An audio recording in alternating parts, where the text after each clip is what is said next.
There you are now, welcome back to the garage and finally another episode on Gretel. So of course we've alluded to the fact that with everything that's been going on we have been dragging our heels a little bit, but the main reason for it is we have needed to build a jig.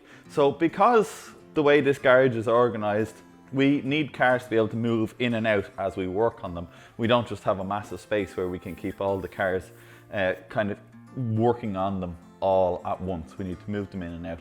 And we've kept Gretel a rolling shell because we haven't been able to have a specific spot. I have a jig that I've been using. You've seen the Riley that we're working on in that jig. And I've been limping along with that for a while and it hasn't really been what I wanted. It was something that I built at the time with limited knowledge of what I really actually needed just to get a shell rolling and get it moving. And as I said, been limping along with it, but I've been thinking all the time over the last couple of years what I'd really like in a jig, and Gretel has spurred me on to build that jig now. I want to have that jig in such a way that it is modifiable. So I've done a little bit of drawing here on the whiteboard this morning to kind of get our head in the game. I don't want to just start cutting steel randomly with no kind of idea. So I've concepted out what I think I need, and then as we go along and as we build, we can add to this or we can take from it or we can move around from it. So the basis of the jig is of course going to be something that we can have 4 wheels on and a shell can stand in it. Now, my apologies, I am not the world's best drawer, so this is sort of semi 2D, semi 3D, but I'll do my best to explain it and give you an idea of what I'm thinking, and then hopefully you'll see it come together in the steel as the episode progresses. So the basis, I suppose, is a frame. So we have this kind of a square box steel frame, and that is pretty much the basis of my current jig. On that frame we need wheels. So what I'm thinking is, at the back here I'm thinking something like wheelbarrow wheels, because I want them to be inflatable, but I also don't want them to be huge. I originally was thinking of the idea, first of all, of using mini wheels and rear stub axles from a Mini, but then I kind of got to thinking they're a bit too big and they're a little bit too awkward. Something a little bit neater and a nicer package. So I'm thinking wheelbarrow wheels. My local engineering supplier has wheelbarrow wheels in stock, so I think they would be perfect. So wheelbarrow wheels here, and then on the front I want casters. Now this is the arrangement I have on my current jig and it works really well. It has 2 fixed wheels at the back and 2 castered wheels at the front. So you can steer it, you can move it around, but it also kind of stays nice and stable. If you put 4 casters on it, it kind of gets a bit funky in the way it'll move. It doesn't tend to move in straight lines, it tends to want to crab or move sideways. So I'm thinking we'll keep with this format. The dimensions of such, well, I figured out that I need it to be the same width as a Mini, the same wheel width as a Mini, because I want to be able to put this jig onto my car trailer so I can bring shells to the painter, to the blaster, or even to get graphics. I want to be able to transport them on the car trailer. My current jig doesn't fit on my car trailer nicely. I can get it on there, but I have to kind of chock it with bits of wood and it's just a big faff. So I want to nail that in this one. So wheel centers. On a Mini, that I think is somewhere around 55 inches, or I looked at my trailer and I think 55 inches will be a good kind of measurement to have there. That seems to be a nice size. Now, there's something else funky going on here and I want to try and explain it to you. So a jig needs to do one of a couple of things. It needs to be able to support the shell. And the most rudimentary way you can do that is by having some rails that sit on the floors of the car. And that's fine. Perfect for disassembling a car and also perfect for assembling a car. But that would mean that the floors would have to be good, and we know they aren't in Gretel. And also we would have no reference points for, say, things like where the subframe mounts should be, where panels should be in specific places. Now I want this jig to have those reference points, and I've been trying to think how I'm going to engineer those. I want those reference points to be there, but I also want them to be removable. So say for example, if I have the shell mounted in the front subframe mounts and the rear subframe mounts, that's great. But if I want to actually put the subframe into the car, then I can't have it mounted on those mounts. Another situation that can arise is I may want to replace one of those mounts. It could be rotten in that area. If it's rotten in that area, then I need to be able to take that bit of the jig away so I can weld in the piece that needs to be welded in there and then check it on the jig again. So I've come up with this idea that I think is going to be a good way of doing this. I'm going to make the steel frame smaller than the length of the Mini. So I have kind of a note here for myself that the length of the frame, the box frame, should be less than the distance from the rear heel board to the front toe board. Then what I'm going to do is I'm going to put some pieces of box steel sticking out of the front of the frame and some pieces of box steel sticking out of the box frame. If you look up in this corner, I've kind of decided an idea on what I think is going to happen. So these are the bits of steel sticking out of the frame. I'm going to have some other box steel that slots over it.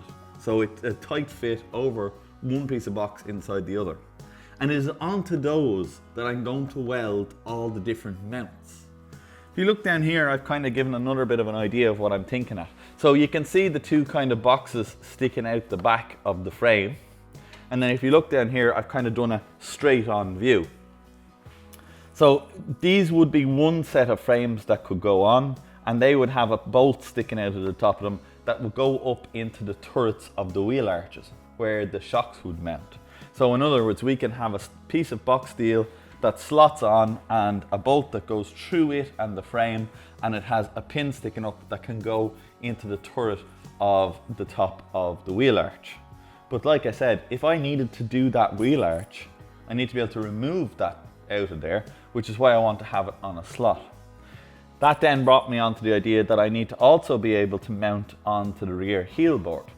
Because if I'm changing the heel board on a shell, fine, I can have the shell mounted in those rear trunnions of the wheel arch, but how do I know where the heel board should be? I want to have some steel pieces welded onto this frame so I can bolt pretty much the heel board to it, and then it should be in the right place on the shell in that situation. It then also leaves me in that lovely situation where if I want to replace a wheel arch, I can have it bolted to the heel board. If I wanted to replace the heel board, I can have it bolted to the wheel arch. I also want to do the same at the front. So I'm going to have the same thing, two kind of spigots sticking out the front of the frame that I can put various different attachments onto it to allow me to catch the cross member, or to allow me to catch the front heel board.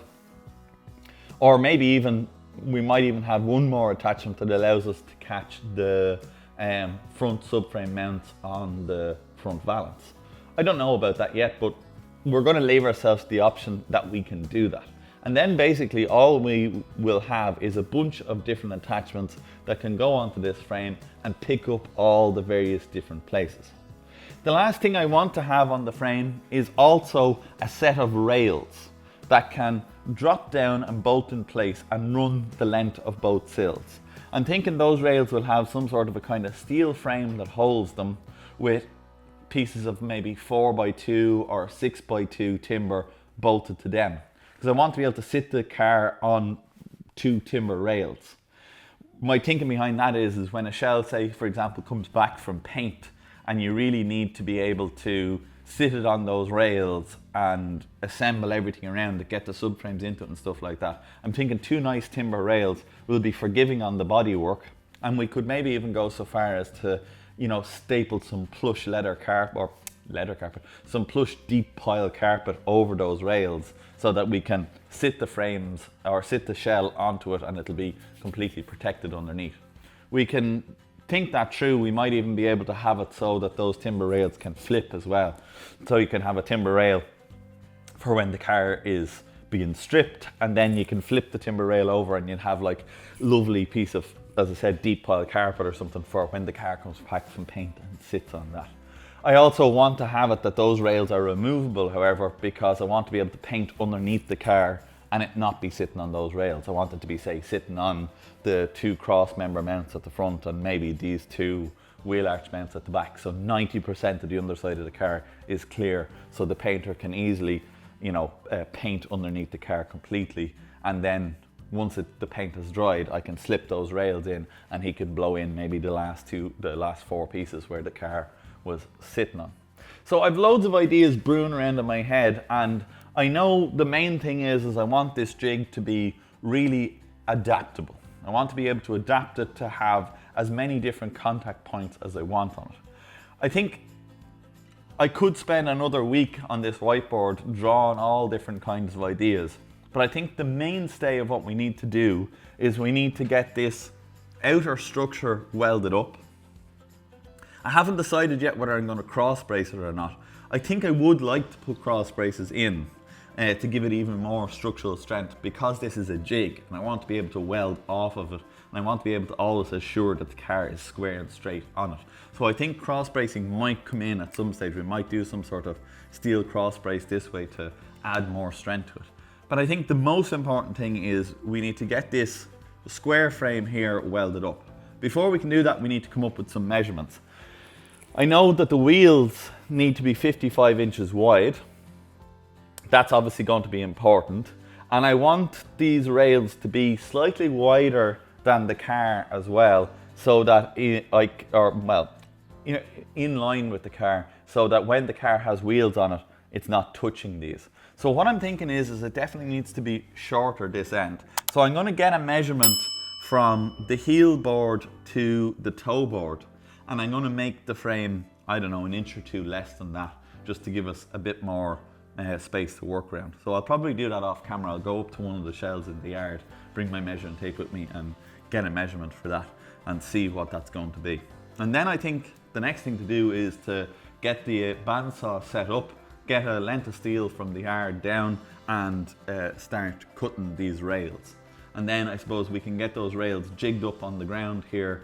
I think we will try and get them so that they're all level anyway and they're all square to each other, and then maybe tack that frame together, and then we can start thinking about the concept of what's going on. Just before I go any further, I just want to give you an idea of what I'm talking about here. So this isn't what we're going to be doing, but this is the kind of theory that I have in my head. Imagine that this was the frame that the wheels of the jig are going to be on. I want a spigot like this sticking out the back that another piece of box can slide over, basically. That's what I'm kind of thinking. Now, I have loads of this sort of 4x4 box, and I'm pretty sure I have up in the yard some slightly bigger version of this heavy wall box that this fits really nice on. So I'm going to go up and have a look and see, but I'm pretty sure that's what I have. So I'll make the main frame out of something that fits really nice inside there, and then we can have loads of short sections of this cut that will make our attachments. And then we can just have a through bolt, maybe 2 through bolts that go through with like wing nuts or something nice on this end. That'll do it. So there's a good bit of engineering in this. As I got to think about this, this is probably going to take us an episode or two to get this built. I can't see that we're going to get this all done in one episode. And you know, true to this channel, guys, I want to bring you along for the whole thing. So I know everybody is probably really keen for me to get working on Gretel and start doing more stripping and get the subframe out and all that. But hopefully you're going to enjoy following me along on what is concepting this frame, putting this whole frame together, and then us, you know, modifying it as we go along and making this frame work hopefully well, and getting it to be something that is going to be a really useful thing. What will be brilliant then is if we know that this frame is really good and works really well, we can make more of them in the future, and we can have a couple of them here in the shop that we can have more than 1 or 2 cars on the go, as long as we figure out what is going to work well and we have a really good solid concept. So I think without any more harping on and driving you mad with all my concepts and ideas, let's get some steel in the saw and let's get a basic frame together. So I'm just getting the saw set up now. We did a bit of measurement outside on a couple of different minis. We referenced a few just to see. And the measurement we've come up with is we want 51 inches long for the frame to be. And we know we were saying 55 is a good measurement for the wheelbase. Now we'll go less than 55 on the framework because obviously we're going to have a little bit of an axle and then the wheel sticking out of that. So I think around 50 inches for the frame by 51. But this is the bit of steel, the long lengths are going to be the bit of steel that our sections are going to slide over for to make our jig action to happen. So what we did then was we took a middle reference of the car and measured from there out as far as the front cross member, and that told us we needed to go forward 13 more inches. Then we measured from the middle measurement out as far as the center of the rear wheel arches, and I think that was 15 inches. So when we added them together we got 28. So basically we want to go 51 inches plus that 28, which gave us 79. So we're going to cut these 79. Now, it's not critical that they end up exactly in the center of the rear wheel arch and in the center of the front cross member, because we're going to be building off of those sort of trunnions sticking out of the frame. We're going to be building off of those up to the cross members and down to the heel board. But we want to have definitely at least enough material that we can easily get from there without having to come away. Remember, one of the things I'm very keen on here is making this jig really stiff and strong, so that when we're welding on shells in it in the future, we're not going to worry about the frames warping or bending. So the jig needs to be stiff enough to hold the car square and straight.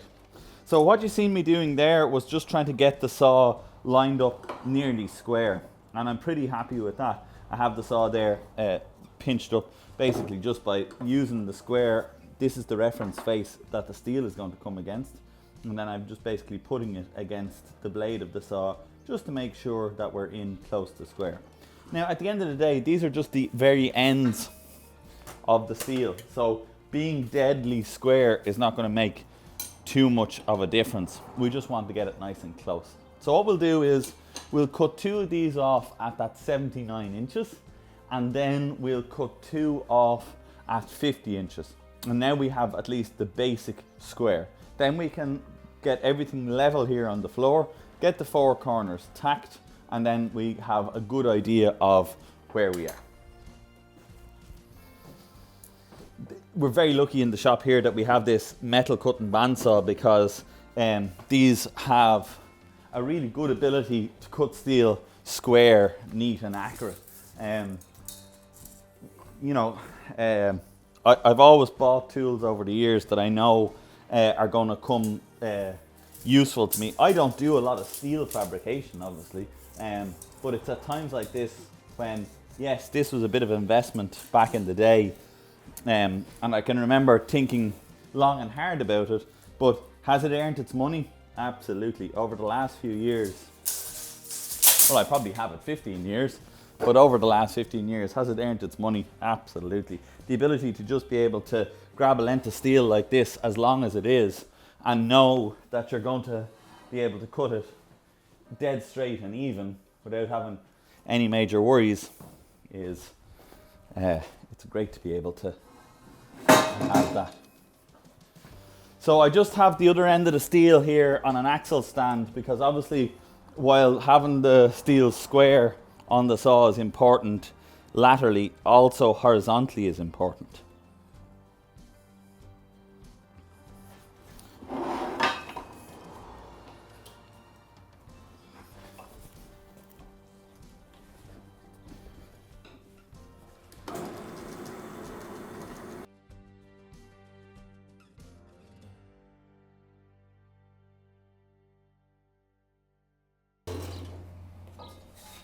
Okay, we just do that 3 more times and then we'll be able to start putting this frame together.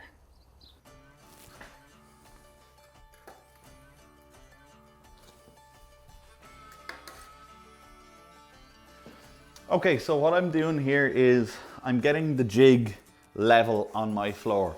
So while I have a concrete floor here and it's reasonably accurately level, I can't rely on that as a way of making this frame level. I need this to be 100% or as close as I can possibly get it.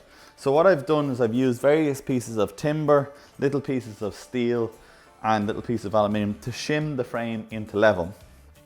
I've started with this bar and I got this bar level, then because this was my lowest section.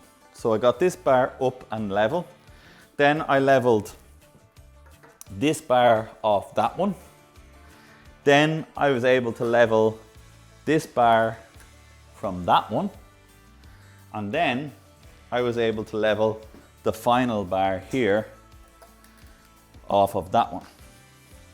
The result is now that when I got back around to this point, this bar is completely flush with that one. Okay? Having that completely flush tells me that the level has worked all the way around. When I brought this last piece of box tube into level, it ended up completely flush with this one, which tells me that even though my floor is not completely level, this frame is now sitting completely level in the workshop. The next thing to do, because this steel is set outside for a while, it has a bit of flash rust on it, I need to get my grinder out with a grinding disc, and I'm going to take off all the flash rust in the places where I'm going to weld it. Now there is some marks on the steel already, which I've put here to give me indications as to where I want these bits, as we had laid out in our drawing that we looked at earlier on. So I know roughly speaking where this is. Now, as soon as I have the flash rust off, I'm going to show you guys how I'm going to tack this into square, because it's all well and good this frame is level, but I don't know that it's square. So it may well be parallel in that this box of steel and that one there we know to be the same length, but we don't know if they're parallel. They could be oblong, or they could be oblong in the other way. We don't know that this box is square. There's a really brilliant mathematical way of proving it's square. Yes, I could use something like my engineer's square, but my engineer's square is something that will only give me accuracy over 4 inches by 6 inches, whereas this frame is 50 inches by 70 inches. So I'm going to use a mathematical way of squaring the frame. But first, we'll get to do some grinding, get these edges prepped for welding, and then we can start on the process of squaring everything up.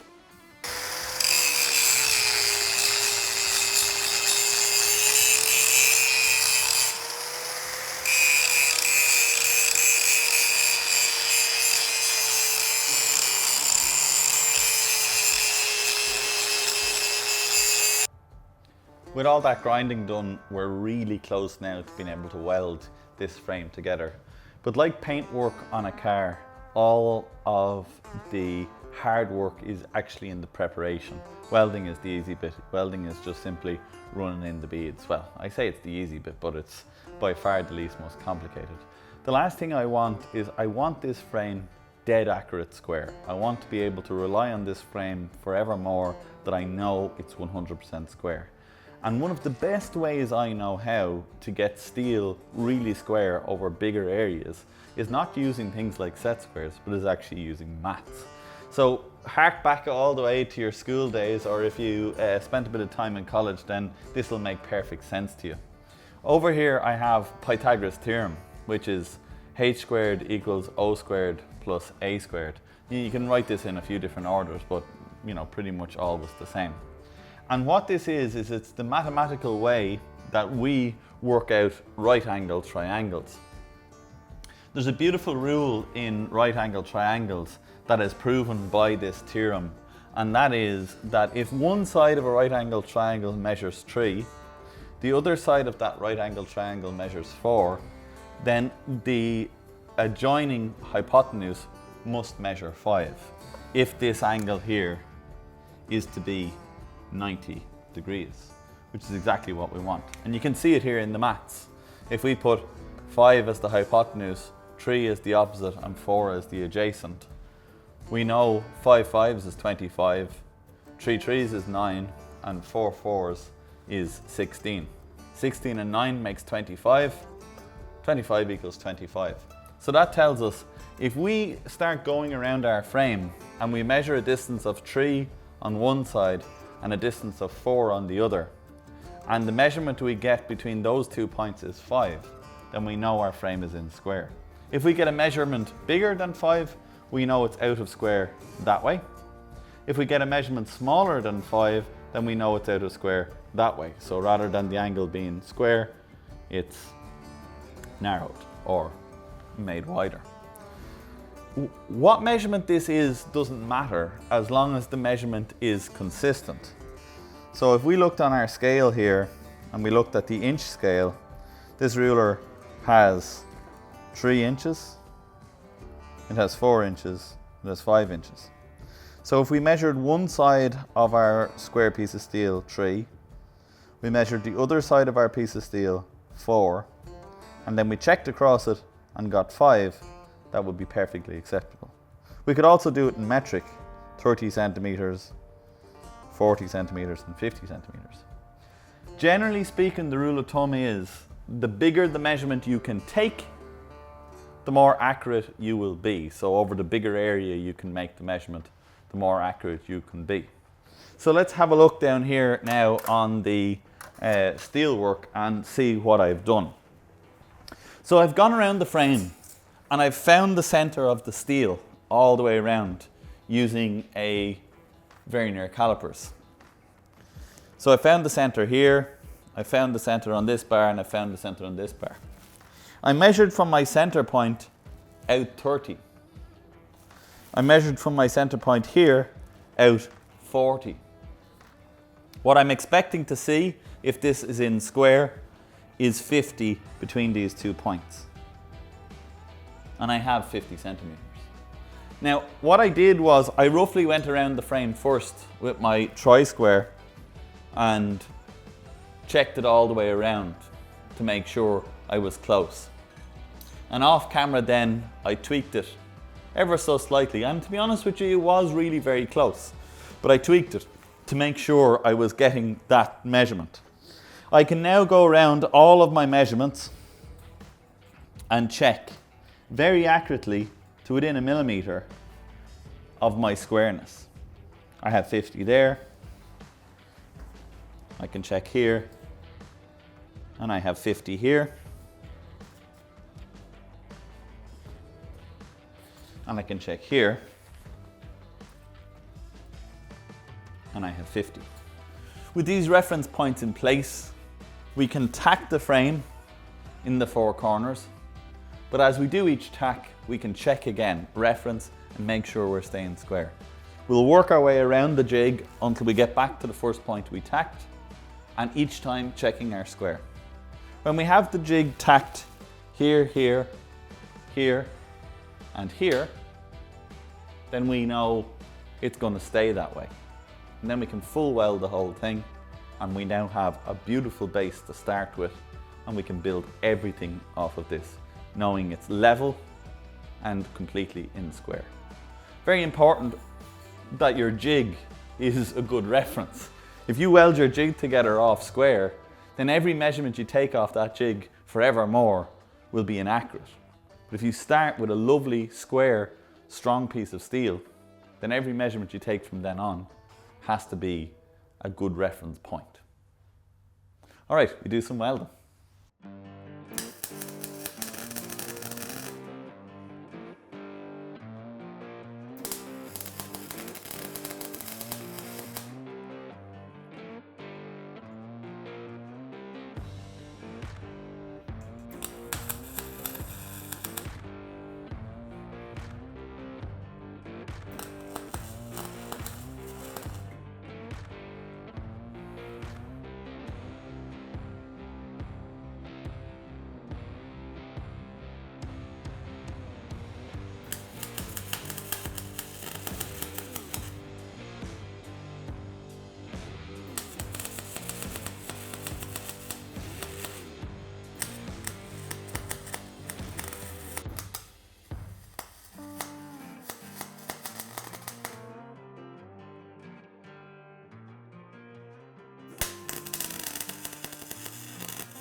Okay, so I've gone all the way around the 4 corners. We've checked and tacked, checked and tacked, checked and tacked, and checked and tacked. So we have the frame now square, we have the frame level. The next thing we can do now is seam weld these all the way around, and then we can start adding in our gussets.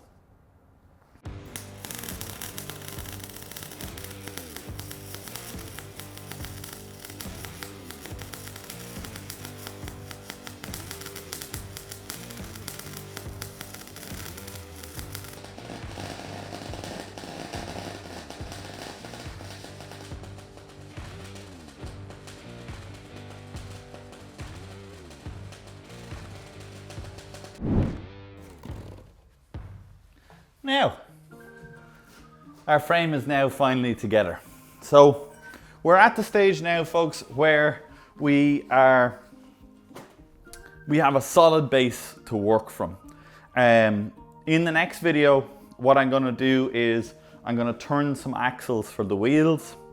We're going to build some mounts for the casters, and then we'll build the inner framework that's going to sit underneath the floors.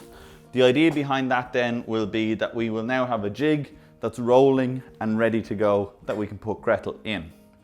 I'm going to hold off on building all the rest of the attachments until I have another until I have another known good chassis to put in the frame, so I can start getting some of my measurements and getting where I want to be at for all the different measurements. I have a really good shell that I can use for that I know is dead square, and all the mounting points are good references.